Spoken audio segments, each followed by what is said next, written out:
I'm Rachel Sylvester. I'm the political editor of The Observer, and I'm really thrilled to be joined today by David Kessler, author of the brilliant Diet, Drugs and Dopamine.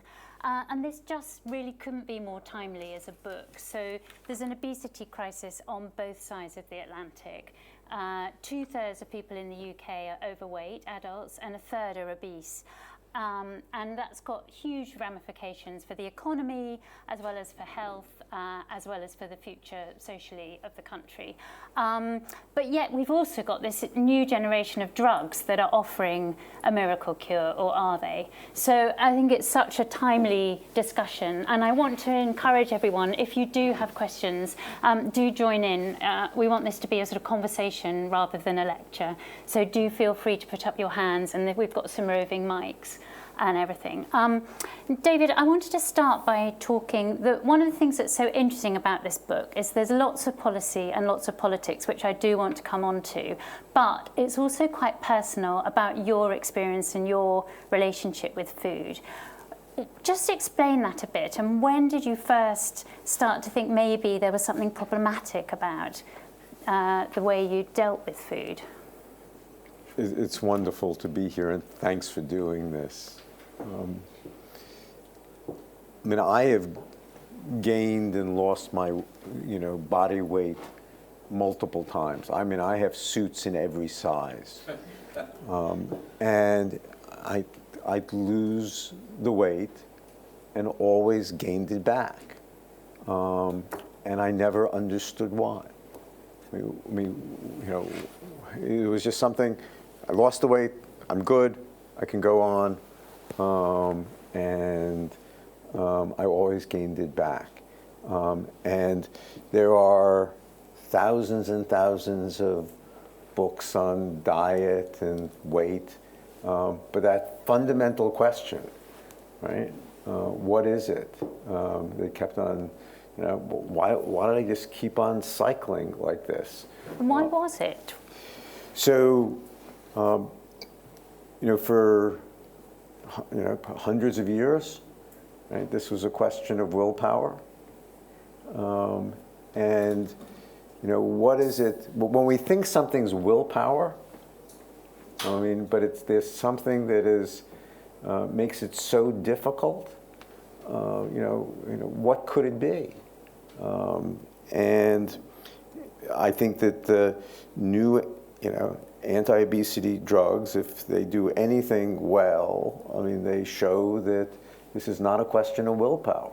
It's a question of biology. Anything that where a pill, an injection working through the biological circuits can reverse this.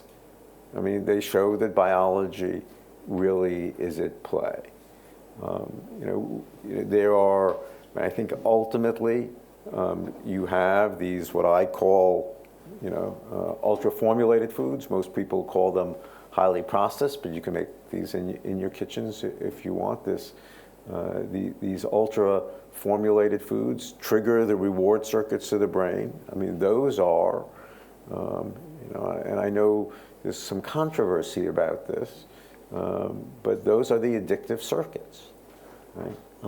And so you have ultra-formulated foods triggering the addictive circuits, and you have these new anti-GLP-1s that can tamp down that addiction.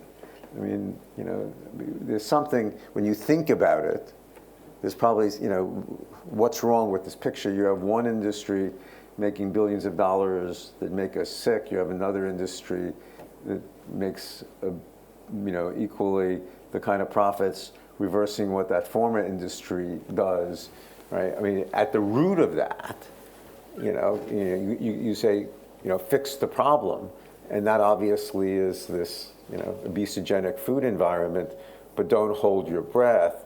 So the question is, what can you do as the individual, and how do you protect yourself? And you ran the Food and Drug Administration in the US Right. as well, and you make a really interesting comparison with smoking. So you were in charge of regulating cigarettes, and you say that these foods are the new cigarettes. just in what way are they addictive? Is it actually a sort of biological thing, or is it a psychological thing?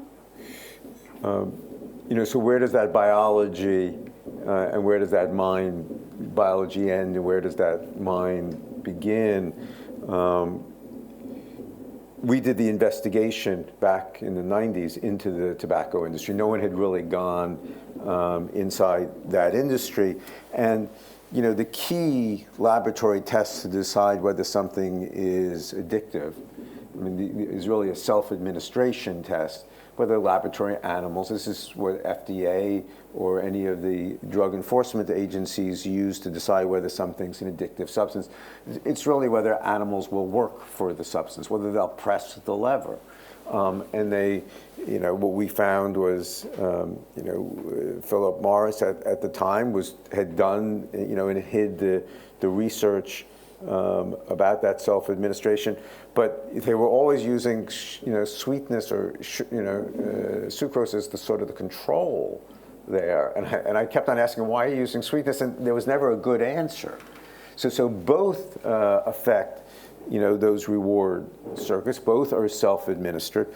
But if you think about what addiction, the key elements of an addiction, they are cue-induced wanting, right? So there's a cue, right? It could be the time of day, it could be a sound, it could be the location, it could be passing by a certain store that, 20 years earlier I had gone and I had this incredible, and that cue will induce, trigger certain neural circuits that will, stimulate this wanting. And that cue-induced wanting that leads to if you provide yourself access to it, it's over. But if you try not to have it, there's this craving, and then this phenomena of relapse. And what's relapse? And I think in the context of weight, it's really weight regain. There are both these addictive circuits as well as these biological circuits, and they are both at play. The metabolic circuits. I think that the thing to recognize is maybe we have to redefine addiction a little.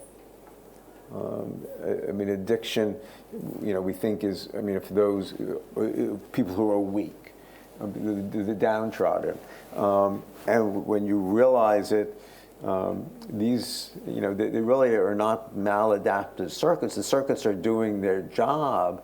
They were designed, for the species, back millenniums, to the time when food was scarce, where we had to focus our attention on finding that food. In an environment of scarcity, we have an environment of abundance, and energy-dense, highly palatable, highly processed, high glycemic foods are just very salient, and we're wired to focus on the most salient stimuli in our environment, and that's what the addictive circuits do. So food was the first addiction, right?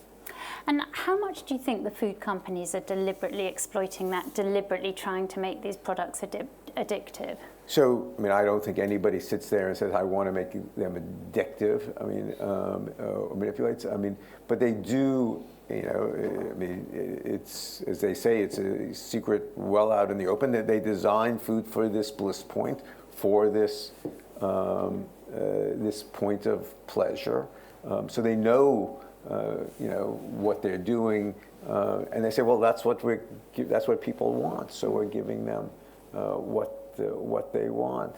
But what happened was, maybe 70, 80 years ago, right? We learned to process foods, ship foods over longer distance, make food shelf stable, and in order to do that, you had to change the structure of the food.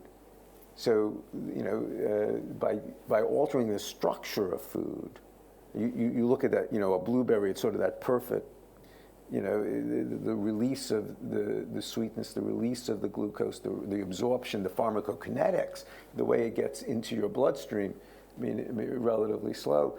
You change processing, you take out the structure, you take out the fiber, you take out the cellulose, you then concentrate those that sweetness. It's that perfect trifecta of fat, sugar, and salt. Fat and sugar, fat, sugar, and salt. You put it on every corner, you make it available 24/7, you make it socially acceptable to eat anytime. We're living in a food carnival, and that is, for many people, that just captures their attention, and they're fine until they try to go without it, and then they go, oh, then they have this craving or this cue-induced wanting. You talk about these foods as psychoactive substances in a way. Just explain what you mean by that. What is the effect on the brain? Why are they so addictive? Well, there's no real magic. I'm not talking about the level of, scientifically, of dopamine release that you get with amphetamine or cocaine. But if you look with a cigarette, my guess, if you watch somebody, certainly my parents or grandparents' generation, during the day, when they picked up a cigarette, why did people pick up a cigarette? I think it's very similar to, how I see myself when I pick food, during the day. I find myself at 10 o'clock at night, right? I need to work another 3-4 hours. I need to increase my cognitive, attention, or, you stress me. I use it to calm, I use it to stimulate, I use it to focus. All psychoactive means is the ability of a substance to change how we feel. And I think we don't realize the effect throughout our day. And I think we all, learn to do and adapt in different ways. We have these moments, these little blips and changes in affect that we try to regulate. We try to self-medicate. And I certainly found myself doing that with food. And my guess is if I were born 2 or 3 decades earlier, I would have been a smoker and used nicotine to self-medicate.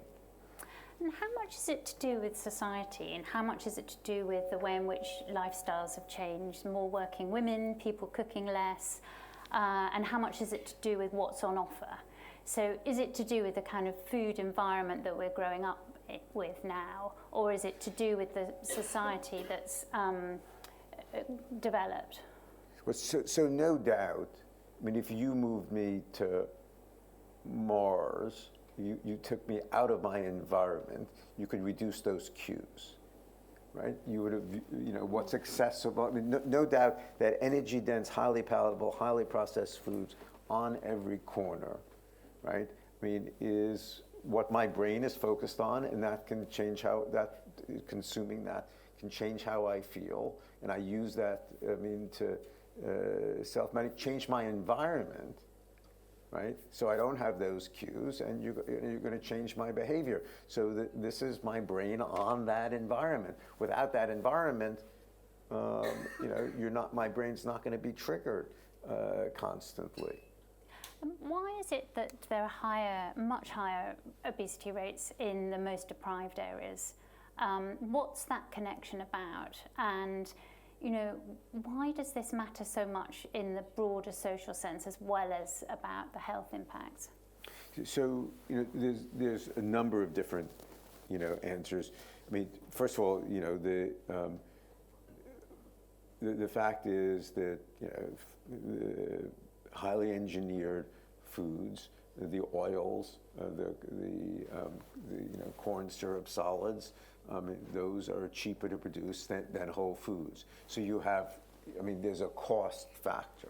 But you have more complicated factors, that may have to do during utero, in birth, what the nourishment was. So, environments of scarcity, can cause a certain degree of hyperinsulinemia. I don't want to get too technical. It could range anything from effects on birth of one's environment to, what kind of grocery stores are available, what kind of food is available to you. Because there's this kind of mismatch, isn't there, where you've got an obesity crisis, but there's also a malnutrition crisis. So we've got in the UK children being hospitalised with rickets and sort of old Victorian diseases. Why is that? How does that work? It feels very... And now you have drugs that basically, I said this at a medical meeting, it wasn't viewed very kindly when I said, aren't these GLP-1s just forced anorexia? Yeah. Right? I mean, it shows you really how vulnerable we are. As you know, I mean, how important nourishment is. Look, food is not the problem, right? I mean, it's this ultra-formulated, foods that are not even foods, where the structure has been destroyed. It's the stuff that does not exist in nature. And the real issue for me is what the consequences are. And the consequences are not, I mean, the issue is not weight, right? The issue is what I call, visceral fat, or toxic fat, or sick fat. It's not the fat in, my legs or, my arms. It's the fat in my midsection, in my abdomen, it's central adiposity. And that fat around your midsection, it gets into your liver, it gets in and around your pancreas, it gets in and around your heart, around blood vessels, and that fat is metabolically active. Fat cells that could hold on to free fatty acids is actually a good thing. It's when they get to a certain size where they can't hold on to those free fatty acids, and they start leaking those free fatty acids, and also certain these other these other molecules, the chemokines, the adipokines. So this visceral adiposity, that again is probably, waist circumference is probably the best measure, or more specifically weight to hip or weight to height or ratios. Those measure that visceral adiposity. We all thought that weight wasn't good for us, but we didn't understand until very recently. In the medical profession, I think cardiologists, nephrologists, even oncologists, neurologists are only waking up to see that much of cardiac, kidney, certainly metabolic, diabetes, 12, 13 forms of cancer, neurodegenerative diseases, that visceral adiposity is in the causal chain. It's not just a risk factor, it's not just making it worse. It actually is creating an inflammatory state that is triggering those diseases. So if you want to, reduce, the cardiac, kidney, chronic disease burden, the central issue is, please, reduce this visceral adiposity and this insulin resistance that goes along with it. So what's your attitude to the drugs? Do you think, I think it was the Wall Street Journal yesterday had a piece that said put Ozempic in the water. Should everyone be on these anti-obesity drugs? Yeah, that had to be, the most irresponsible of pieces, right? But I think his point wasn't to put it in the water. I think the point of the piece was there may be a broader range of diseases. All right, so let's take the mystery out of this, right? Let's try to explain how do these drugs work. So understand there are these addictive circuits that are driving intake. And addictive circuits, it's not about, how do you handle addictive circuits? What's strong enough to handle the addictive circuit? Over my life, I've written books on overeating. I couldn't handle the addictive circuits. So what's strong enough to shut down the addictive circuits, right? And the way these drugs work is that they delay gastric emptying. So they keep food in the stomach longer. Right? Now, we've all experienced that. If you've had the flu, right, and your GI tract stops moving, because of the infection, right, how do you feel? You don't want to put anything else in your stomach. So there is this spectrum of, fullness, satiety, then this Thanksgiving fullness. Then I take you to that edge of nausea, and then I can take you over that, that cliff. To outright GI distress. Now that's all influenced both by the brain and the GI tract, right? So if I can take you to that edge of nausea, and these are the aversive I mean, right? What that feeling of when you have the flu, what does that do to your appetite? Or if you have food poisoning, what does that do to your appetite? It shuts down your appetite. So these aversive circuits are just counterbalancing the addictive circuits. I mean, there's no real magic, I mean, in them. What the drugs do is if they're administered well, they titrate you to the right level of dose, so you feel this, you may not even perceive it, this edge of nausea, right? So, I mean, that's how they work. And you took them. What did you? Was it a positive experience, or do you just lose the joy of food, lose the joy of life? Right. Well, so there are a couple. Can we take them one at a time? Right. You right. So I think your first question is, did I enjoy them? People who struggle with their weight. I mean, I had the privilege of running. I co-led something called Operation Warp Speed, right? So COVID was an intense period for all of us, right? I don't think we fully grapple with how intense it was, right? I mean, what we all went through. But for 2-3 years, I mean, I was working 18-hour days, 7 days a week, didn't leave my computer, right? I mean, in just the stress of it. And I turned around, and I was 40 pounds heavier, and I just said, what's going on at the end?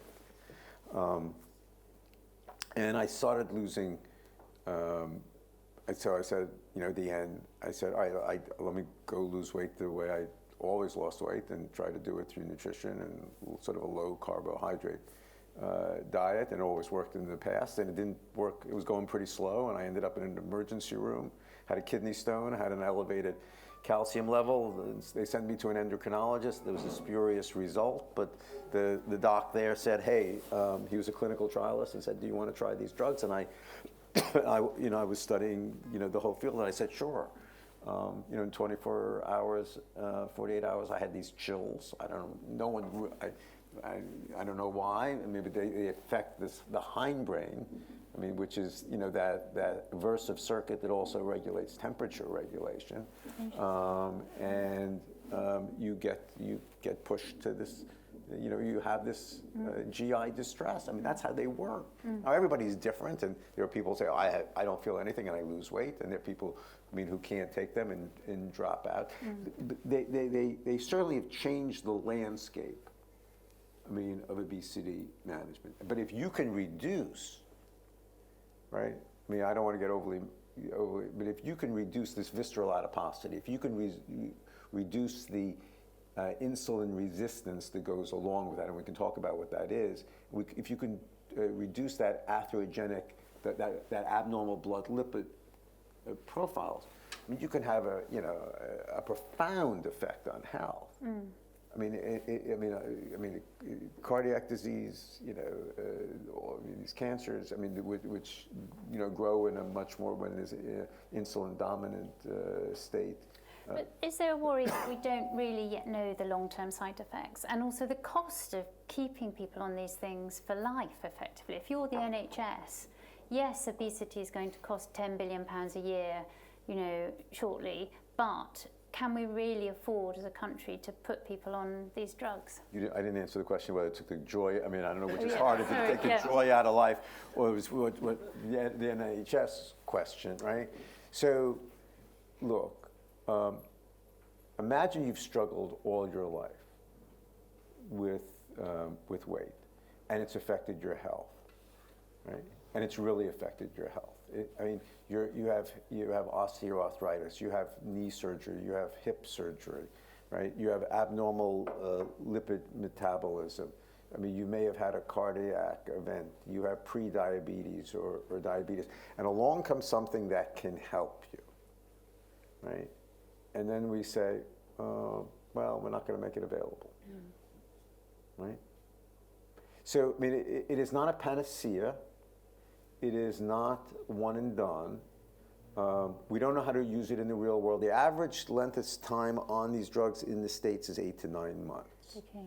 right? Now, the premise that drug companies have is that you will be on them for life. And the fact is that, if you go off them, you will lose the weight. But the curves you will gain it back. Why? Because you have the metabolic circuits and you have those addictive circuits, and you go back into that food circus.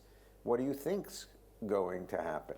So, but we don't have good data on how to get off these drugs. We don't have good data on what else you can do. So we're going to turn around in 3-4 years, and this is I think a legitimate question that certainly. It's a legitimate question, but it's used to deny people access. So you go, well, you're going to take these for 8-9 months, you're going to lose the weight, and then you're going to gain it back. So why then the investment is for naught, right? So we have to learn how to use these drugs better. But the most important thing is that these drugs, and I think the NHS does when it allows them in certain indications, says they should be done under good care, right? And it's part of it. I mean, we have, bariatric surgery 20 years ago was, highly risky, et cetera, and they learned to provide very good care. That was the way they took down the morbidity and mortality associated with it. This is not the same in terms of morbidity and mortality, but you still, the malnourishment and malnutrition, I mean, the average, the companies don't really put out good data on how much people who are taking these drugs are eating. But my guess, they're eating probably, many are eating less than 1,000 calories a day. So that's semi-starvation. I mean, whether it's drugs or diet, I mean, no diet,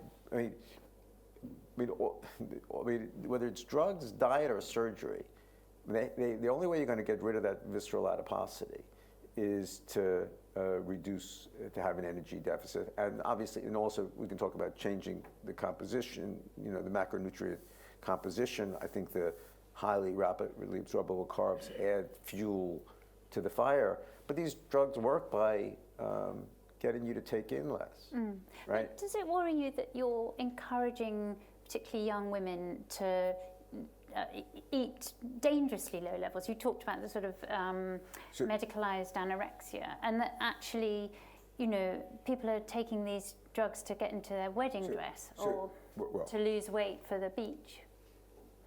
And it almost reinforces all the social pressures. Right. So I'm a doc, and the way I think about the world is if there's people who are, at risk and who are ill, can we help them? Do we not provide something to those people because some people will misuse it, right? Yeah. I mean, but who am I to judge? I mean, if you want to use these to lose 20, 30 pounds, I mean, most obesity medicine docs, certainly in the States, will say, don't go near, right? I mean, that's not what these are for. But look, this is not about weight. This is about health. So let's be clear. Yeah. These drugs should be used to alter, to regain health. This is about, I don't care whether it's 20 pounds or 200 pounds. If there's visceral adiposity, if there's metabolic dysregulation, these drugs can be helpful. Yeah. So we've got. But again, risks have to be acceptable in light of the benefits, and there are real risks. Sorry, I didn't mean to interrupt you. So we've got 2/3 overweight, 1/3 obese. I think the figures are probably even higher in the US. What proportion of the population should be on these drugs? Should we be giving them to half the population? So the fact that the data came out, I think I saw this morning, that about 4% of the U.S. population is on these drugs, which is staggering. That's amazing. Right? I mean, about 2% for weight loss, 2%. Now, they count other GLP-1s, so I'm not sure exactly how good the data are. They are only one tool, right? And look, this is a chronic disease that causes other chronic disease. And you have to realize there's no end game in this. So the answer to your question is, in what cases are the risks acceptable in light of the benefits. So if I can regain health, I mean, if I can decrease that visceral adiposity, I mean, you know, the fact is, look, we should all be living longer, and we are. I mean, we conquered pretty much. I mean, one of the biggest public health successes, I mean, in both our countries, tobacco has been country very different, right? We don't see people smoking nearly as much. We have statins. We can lower, you know, generally, you know, lipids and atherosclerotic heart disease. But the fact is that if you look, on average, we're probably living 10 years longer than, you know, 50, 70 years ago, but more of those years are spent in disability. And that's the scary part. And that's very expensive, right? So, I mean, the price of these drugs are going to come down, but the question, we still have to learn how to use these drugs well and know, not in all cases will the risks be acceptable in light of the benefits. And also, I would slightly worry it's a get-out clause, or it's a get-out-of-jail-free card, both for the company, well, for individuals, for the companies, but also for governments. Because actually, so I went to Japan, and they have the lowest obesity rate in the world, and the highest healthy life expectancy as well. So the sort of good bit of life, they've got a much shorter time in disability towards the end of life. But they've done it by completely changing the food culture, and they've done it by, you know, healthy food in all schools, cookery lessons in all schools. They took a very interventionist approach to healthy, ensuring, you know, the companies didn't just churn out junk. And even all employers have to measure their employees' waists once a year to make sure they're not putting on too much weight. I mean, they're unbelievably nanny state, and they don't need as many drugs, therefore. Look, if you are genetically endowed, I mean, so you have these, so your satiety has not been true, you know, you can maintain your satiety in the face of this food environment, and I can't maintain my satiety. I mean, I have a deficit in those hormones, and there's a pharmacological tool that can help me, you know, control that satiety. I mean, why say no, right? I mean, why not provide access? Now, look, there are real risks, right? I mean, the fact is, these drugs have been around, the companies will say, for 15 years, but they haven't been used at as high doses, right? So I mean, that does concern me, and I think that I mean, there are a range of real serious adverse events. I mean, if the GI tract doesn't move, right, that's going to lead to constipation. You go, well, that's just constipation, but constipation can lead to intestinal obstruction, that can lead to perforation, that can lead to sepsis, can lead. So these things are all serious. I mean, these can be serious. Look, you have a fundamental, politically. I mean, you have one industry that's this ultra formulated, fat on sugar, on salt, on every corner, making us sick, right? Another industry, helping medically to reverse that. I mean, you are right. Shouldn't the government be intervening more to stop both of those? So the reason I wrote this, right, is I just can't wait. I mean, I had the privilege of serving under 3 presidents in the States. I mean, I was at Food and Drug Commissioner for about 6.5 years. I went back and I did COVID. Right. So, I mean, I am a regulator, right? And I am no shill for the pharmaceutical industry, right? I mean, they know that. Yeah. So I call it the way I see it. But the reason I wrote this is, if I'm ill, I mean, I think it's fair to say that for many people in the States, and I think also in the UK, that, our bodies are ill, right? And I'm going to wait for the government to fix it. So there is the ability now, when you put this together, right? But the question is, I didn't know how to do it. I didn't know how to put it together. I didn't know how to put these tools together, right? And no one explained to me. I lost the weight, I gained it back, and no one said, "You're an idiot." I mean, you have to. I mean, this is about care for the rest of your life.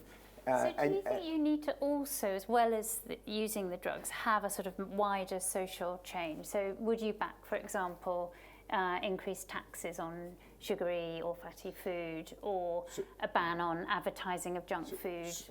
So those were all the tools we used in tobacco. Yeah. And they all worked. Exactly. Right? But there was something that worked that was more important than that. Those were all tools. In the end, when you're dealing with an addiction, right, and you look at tobacco, that tobacco used to be in my parents and my grandparents' generation, and this was part of the result of the industry, creating this. They created, smoking was sexy, it was glamorous, it was adventuresome, it was positively valence. When something can change how I feel and is positively valence, what do? I need it, I want it, I can't live without it. What did we do with tobacco? Laws and regulations help, but in the end we changed the valence of the substance. We changed it to what it was, from a positively valenced substance that could change how I feel, to something that people viewed not as something that was going to help them or that they needed, but for what it was a deadly addictive habit. So we changed that. There was that critical perceptual shift.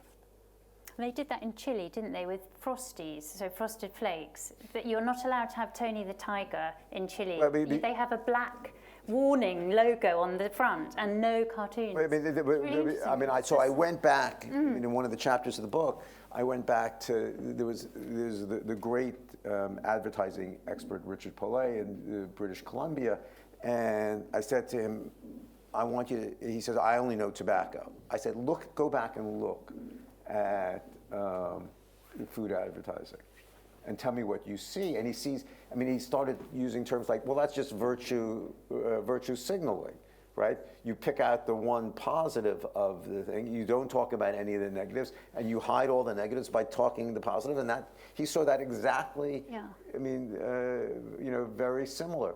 But again, you gotta when you're dealing with an addiction, if it's the addictive circuits, you gotta change how the substance is perceived. Is it my friend or is it my enemy? Yeah, it's fascinating. I just wanted to see whether there are any questions. Yes, please go ahead. And there's one at the back as well. Thank you. Paul Atherton.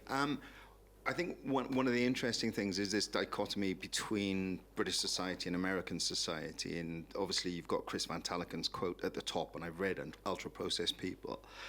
And the speed by which Britain changed into sort of ultra-processed food was really quick. I remember growing up in a small village where my butcher would get the meat from the farmer who was just up the road in the late 70s and the 80s. And now it's been replaced by a Tesco supermarket, which does industrial farming and all the other bits and pieces that goes along with it.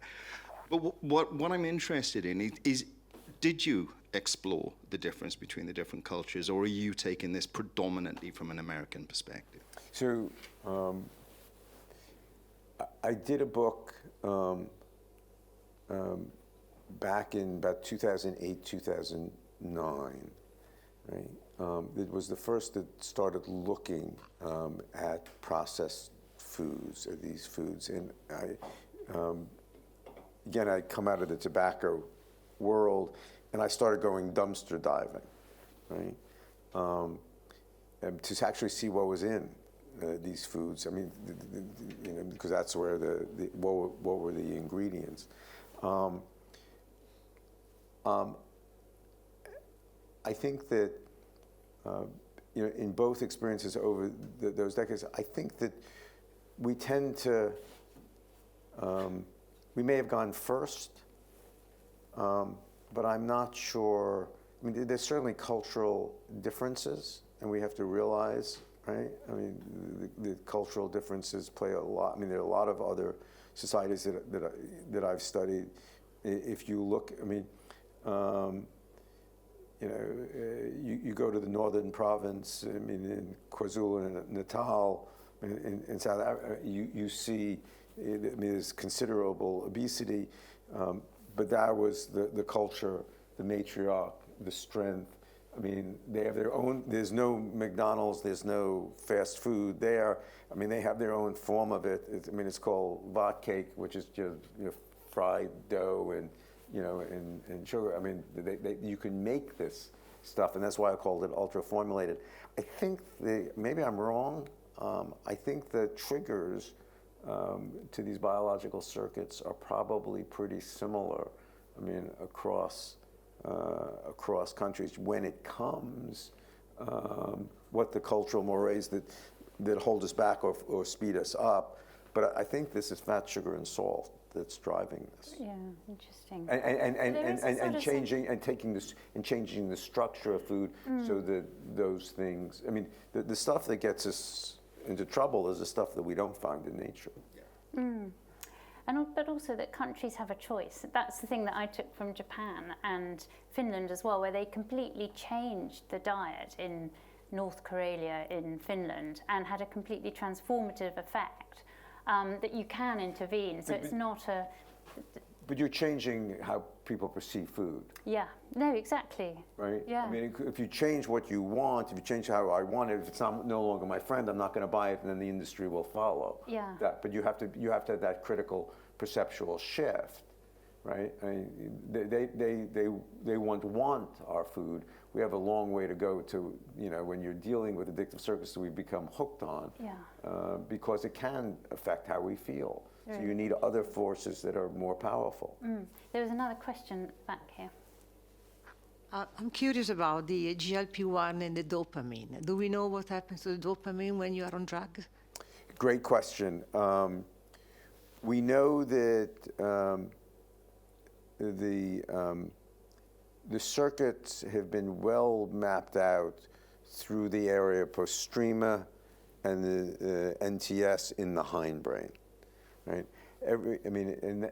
That sort of, we know those are the aversive circuits. They used to be called the vomit center of the brain. We think that they're above that. There's a great paper in Science that seems to show that certain of the GLP-1s can have an effect on, came out in March by the group at Southern California. But I think right now we don't have the full neurobiology worked out. We know that dopamine is certainly involved in reward. We know reward is key to the wanting. We know this quiets the wanting. Is it the aversive circuits, or is there also a direct effect on the dopamine circuits? We don't know, but somehow it's tampering it down. Interesting. There was another question there. Yeah, is another technical question probably. You mentioned about the insulin resistance when the baby is starved at the beginning of life. If I didn't hear, what happens with the GLPs? Do you not get a more or less starving status? Does insulin mechanism affected as well? So you have, Jans Holst. I think they have actually measured the glucose absorption. You have delayed glucose uptake from the GI tract with the GLP-1s. So you're not absorbing the glucose. So you're probably not having the same degree of hyperinsulinemia because, look, these effects are multimodal. There's certainly effects on the pancreas, et cetera. There's multiple effects.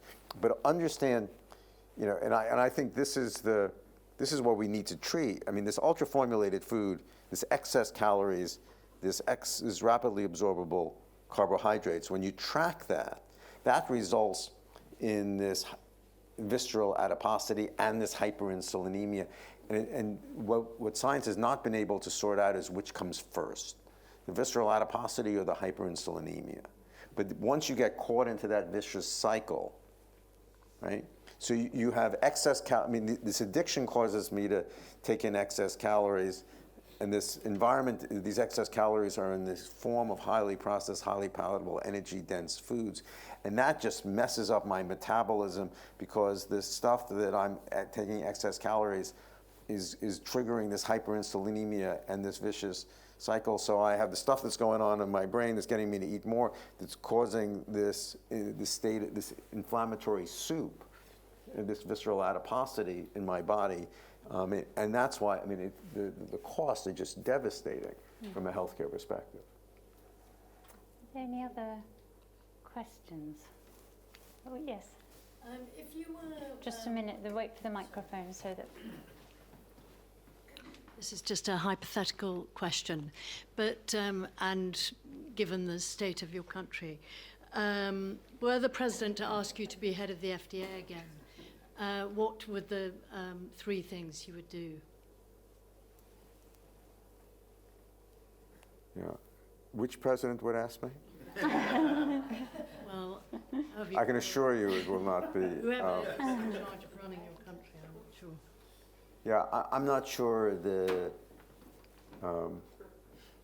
no, well, you're the political reporter, right?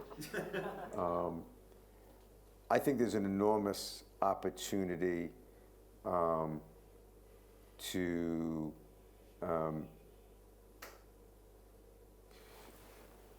you know, when I was head of the FDA, originally I thought that the job was about regulating food and drugs, and then there was a moment, I mean, when we started doing tobacco, that I realized you can really have an impact on people's lives and on public health. I think that, I mean, if we can realize that, again, it's not weight, it's not how big you are, how small you are, but if we can bring attention to this visceral adiposity and give people the tools, I mean, to be able to deal with it, I mean, we can wipe out years of disability. We can wipe out enormous amounts of cardiac disease. I think the food label only doesn't really tell you the biological effects. It tells you what the macronutrient composition of the food is. I don't think we know how to use these drugs wisely. We have, you know, we have an entirely broken healthcare system. I mean, in the States, because the companies have priced this excessively, people have resorted to, in essence, copycat versions that are where the safety has not been assured. So in order to get access in the States, you go to these quote compounded versions for which FDA has not assured that, right?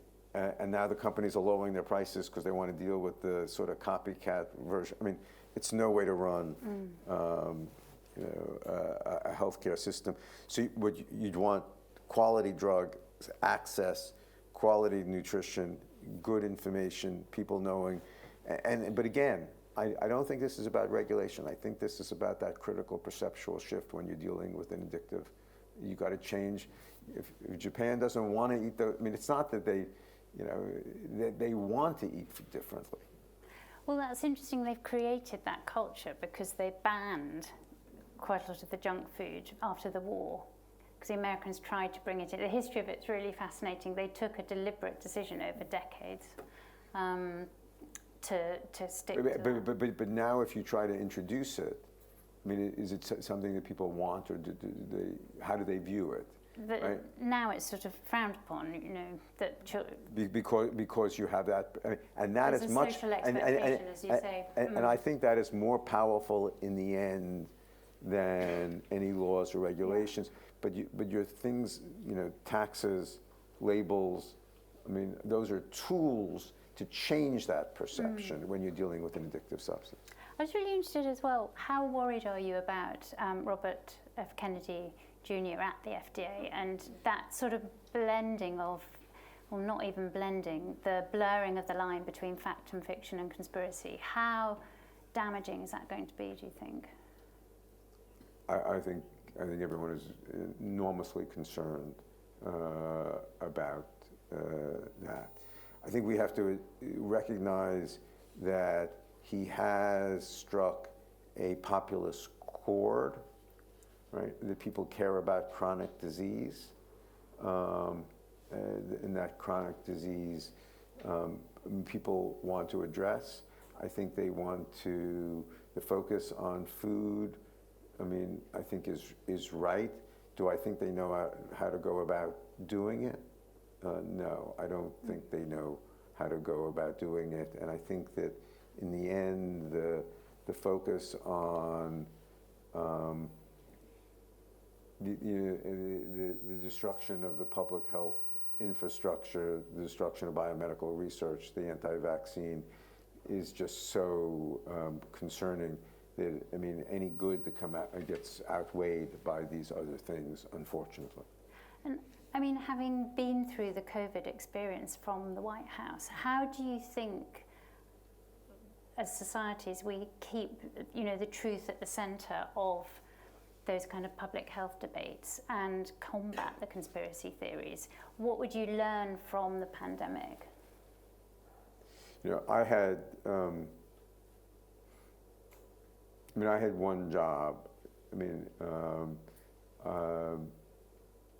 which was to, 676 million vaccines, within 5 miles that was free, and to do that and get us through that, and that's what I focused on. Truth, science, science is a continual generation of information. There's no point where there's truth. I think we don't realize how just intensely affected we all were about. People going back in this revisionist. We got through this. We got to the other side. We're here. We had 1 million lives lost. That was an enormous amount of, just in the States, an enormous, number of lives. I don't think any of us were not touched by, losing somebody. But the point about the vaccines is you can only roll the vaccines out if people trust the government to deliver them. And once you have this kind of loss of public trust, these conspiracy theories taking hold, it's incredibly dangerous, isn't it? Sure, but you have to earn that trust, right? These are common vaccine. There is no doubt. These vaccines, have saved millions of lives. We saw it when there wasn't natural immunity. They were absolutely critical, and I don't think anyone's disagreeing with that. The problem is. Well, apart from the people who want to inject bleach. But that's a bigger problem, right? That's not just a problem of public health, right? We have a bigger problem on our hands. Which is? Right. Or who is, should I say? You have another next question? I think we've got time for one more question. Hi, my name is Maura O'Neill. I work in the food industry. I wonder what your thoughts are on the drugs giving a green light to food manufacturers and retailers to just continue producing as they are, without any thought to what goes into their food. Did you say that? Make sure I understand. You said there were you used the word drugs. I didn't. The obesity drugs. Right. How much you think that is a green light to food manufacturers and retailers, because the manufacturers produce what the retailer wants. How much you think that is a green light for them to just continue producing as they are, and not looking at what they're doing? Yeah, again, producing this stuff and using a drug to deal with producing this stuff, makes no sense. You have to deal with the root cause. Yeah. Right? I think everybody agrees. Deal with the root cause. The question is, what do you do, until you fix that root cause? How do you try to, reclaim some health here? I think that's the goal. And for the first time, I think you can put it together. I think we have the tools to put it together. And I just think we don't, again, the reason I wrote this book, right, was to try to show people how they can put the tools together for them. It's not to tell them there's no one and done. There's no, everybody enters this at a different place, right? Everybody has a different set. But there was the mystery of weight. You know, I mean, the fact that, I mean, there was so much not known just about the mystery, right? Just explaining that I didn't know. I think that, you know, giving people that kind of understanding and the tools, I think we have to do that, and we have to fix our food supply. Brilliant. Thank you so much, David, and thank you to everyone for coming, and to the people who are watching online as well. And you can buy David's brilliant book at the back, and he's very kindly agreed to stay and sign copies, so you can come and get your copy signed and have a chat after the session. So thank you all very much for coming. And thank you, David. The Observer.